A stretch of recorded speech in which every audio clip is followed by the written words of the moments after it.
Hey guys, how's it going? Well, today I'm going to talk about, well, the title of the video is The Best Advice I've Ever Gotten. But really, that's a little bit misleading because it's not the best advice. It's basically four pieces of advice that I've heard or read or someone's told me over the years that have always seemed quite wise and a good way to go.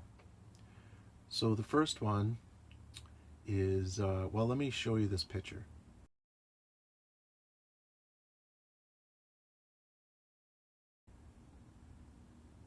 Okay, that picture is of a t-shirt that I'm about to buy off Amazon, and there it says, relax, nothing is in control.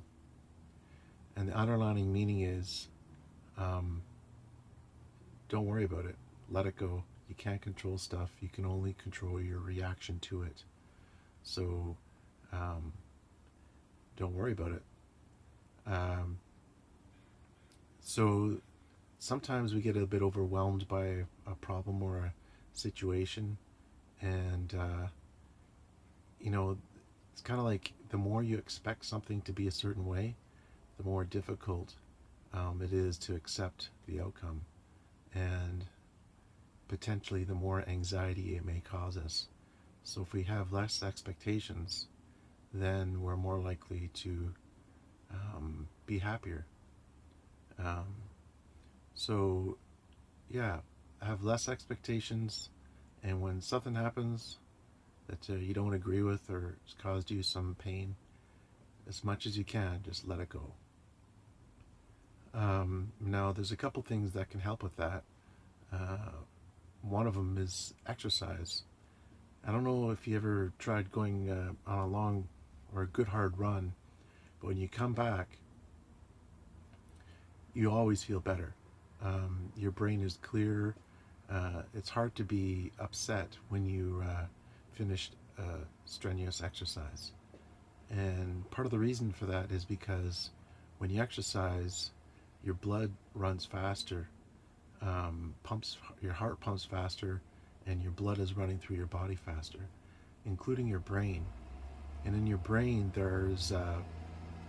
as your brain is working, I don't want to get too technical because that's not what this video is about. But as your brain is working, it's producing waste material. So when the blood is pumping faster through your brain, the think of it as like a garbage man who's driving a sports car. Instead of driving an old, slow garbage truck, he's driving a sports car. Just work with me here. I know it's kind of a ridiculous analogy, but he's able to pick up that garbage way faster and get it out of there quickly. And so now the street is nice and serene again. It's the same thing when you're exercising. When you're done, you're all that waste material is cleared out because the blood has been pumping fast, and it's all gone. Now, another way to help release expectations and let go of things is to meditate. Simple as closing your eyes and counting to four for 20 minutes and trying not to think about anything else except counting to four over and over again. There's lots of different ways to meditate. Another one is focusing on your breathing, which is really similar. You're just trying to block everything out of your mind and think about what your breath is doing.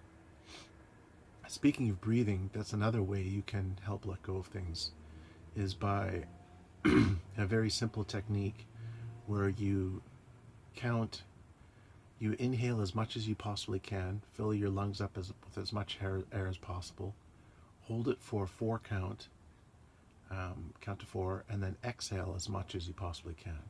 So it's usually inhale for 7 seconds, hold the breath for 4 seconds, and exhale for 8 seconds. Or as close to that as possible. And if you do that 2 or 3 times, I guarantee you will feel better. When I used to have to give presentations at university, and wasn't used to talking in front of big crowds, we're talking like 100 people, I would do that technique, and it worked like a charm. I could go up there totally relaxed, and have presence of mind to give a good presentation. So those are a few ideas to help you, let go and release things. Now, the second piece of advice, best advice I've ever gotten, is um, kind of like a cliche, but it's choose a job you love and you never work a day in your life. And I really believe that to be true. I used to work in a grocery store for a long, long time while I was going to university for like 18 years. And there's so many people there that were, they got caught up, and it was quite a good paying job because it was well unionized. And there's so many people that got caught in this trap that they bought big fancy cars, and they bought a house or a condo. This is back when housing costs are way lower in BC. And then guess what? Kid comes along, two kids come along. Now they're in this job, which is not very fulfilling, and they're basically stuck there because they got out of high school, or they took this job in high school. They never went to college or university, and now they're unskilled, and they have nothing that they can offer except for stacking cans on a shelf, or putting out fresh bananas, or making sure that the sale items are well stocked. And there's a lot of bitterness there. And I was really glad to leave that job, but I was very fortunate to have that job because it helped me get through university with a very minimum amount of debt. But like they say, choose a job you love, and you never work a day in your life. If you're going to spend 8 hours a day at doing something, try to make it something you actually like doing. The third best piece of advice I've ever gotten was kind of best described in this phrase: "This too shall pass." Um, when really difficult times come, you can't stop time. It's going to pass. It might take some time to get over it, especially if it's really emotionally painful, but it will pass. So try just to remember that it's going to eventually resolve itself in some way, or at least it will feel less overwhelming as time goes by. When I had someone very close to me die, when I was in my early 20s, I remember that phrase, and it really helped me. And it took me quite a long time to get over the death, like over a year, but it did eventually get better with time. And the other thing to remember that phrase, "This too shall pass," is you can even use that phrase in really good times, and just try to remember that phrase, and therefore enjoy what's happening and have the presence of mind to think, "This too shall pass," so enjoy it while it's here, and try to relish in every moment of it.